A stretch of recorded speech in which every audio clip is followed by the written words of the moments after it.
It's been some time since the green engine visited the island of Sodor from the LNER. But because he was new, that didn't make him good. He was rude and confident. And he always liked to have things done his way, or else he just would not do them.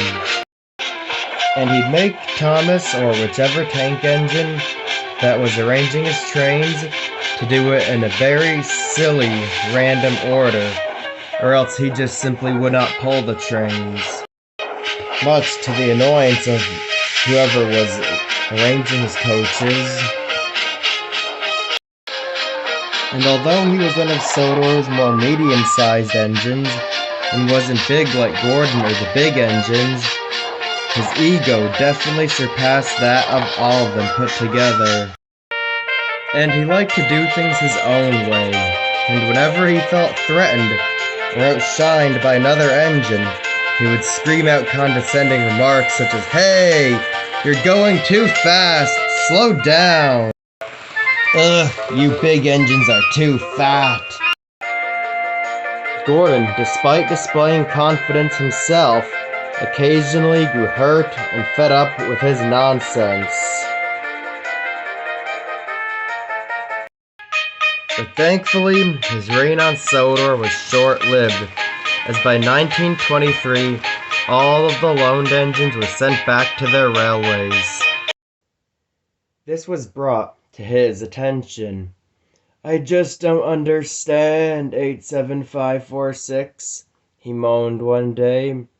"I've brought greatness to this railway, and yet I might end up being sent back to that old scrap iron of a railway.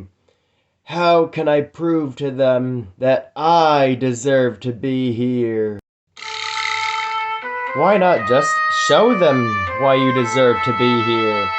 said 87546.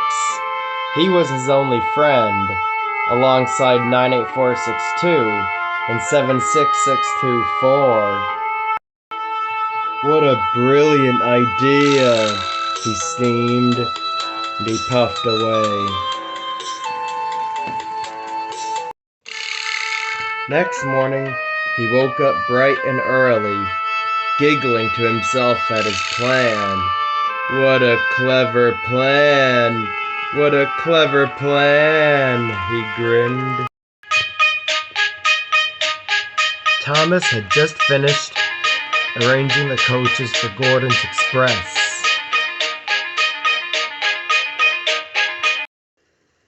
When he suddenly got a big surprise. The green engine rolled up beside him. "Ah, I hope you're done with my coaches," he snobbishly said. Thomas was confused. "Coaches?" he scoffed. "No, you're due to pull a freight train today. It's your Topham Hatt's orders." "Ah, well then there must be a change in plans. He swept right by the sheds this morning and told me the express train was for me." Thomas knew all about the green engine's lying behavior. "Oh, really? I don't believe you." The green engine was furious, but he did his best to keep a straight face. "Well then why am I up so early, Isn't it a tad odd for me to be up and about this early in the morning, "That is a bit odd," remarked Thomas. "There's a good lad," smirked the green engine. "Now off you go before you make me late. Chop, chop, get out of the way." Grrr. Thomas simply rolled his eyes and puffed away. "Huh, idiot," he smirked. "I can't believe he actually fell for that."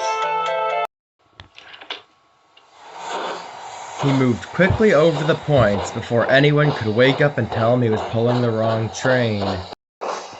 He moved over the points and got ready to back down onto his line. Make way, he snobbishly said, as he moved toward his coaches and backed onto them with a bump. Soon the people got in, and the guard blew his whistle. Now come on, coaches, he said as he jerked them forward, without even asking if they were ready yet.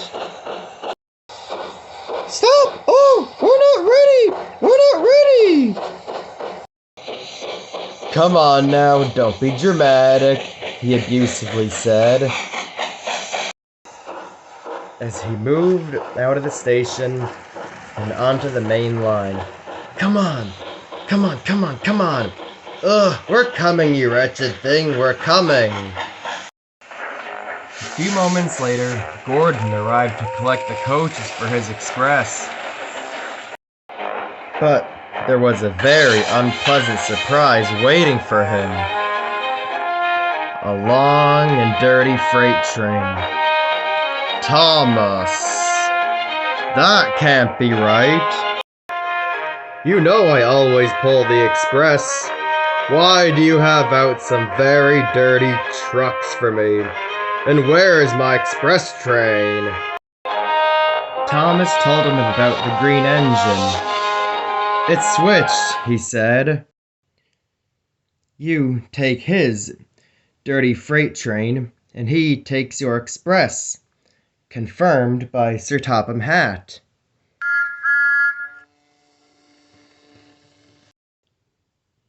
Gordon was very cross. So was his driver.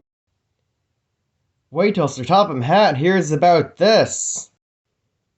And he was also very cross about having to pull a freight train, which he felt was beneath him, and to make him even angrier than he already was, he was facing the wrong way, so he had to go and find a turntable so he could pull the freight train.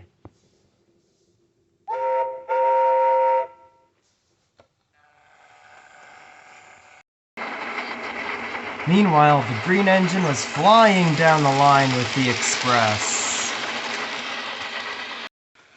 That was until he reached the final station where a really firm figure was waiting for him. It was, of course, Sir Topham Hatt. 66249, he bellowed. What are you doing with the express? And why is Gordon pulling your goods train? Well, sir, Actually, I don't care. Meet me at the sheds later. I knew this day would come. He puffed sulkily back to the sheds.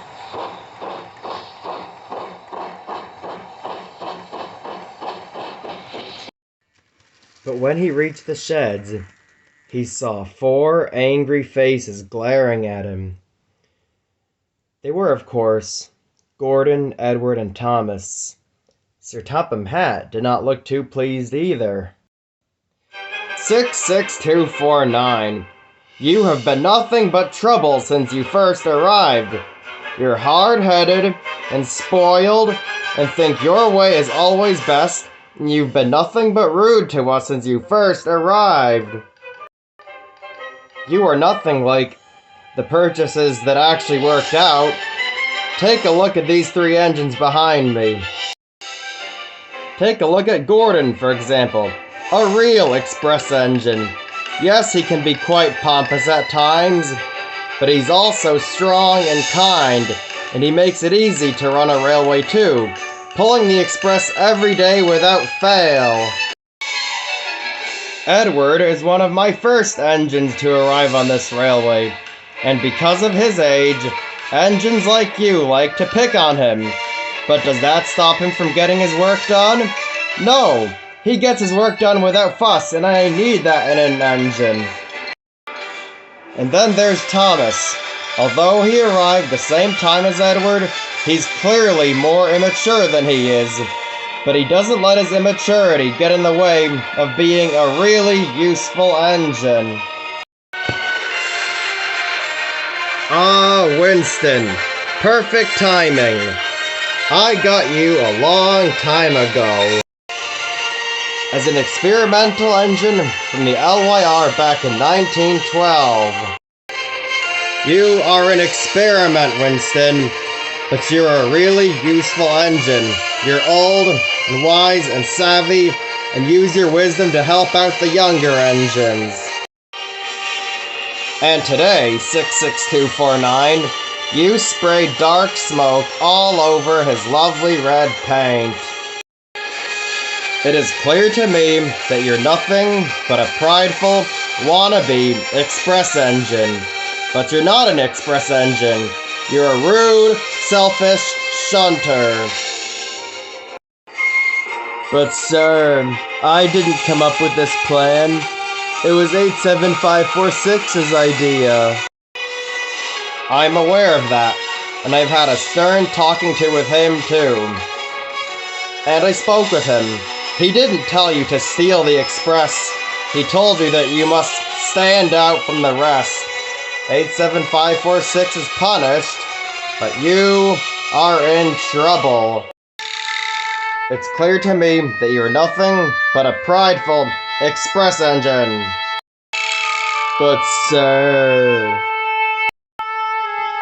you are rude. Now get out of here. Return back to the LNER. The green engine slunk away, with everyone else glaring at him. But the moment he left, Gordon suddenly got a sharp pain in his safety valve.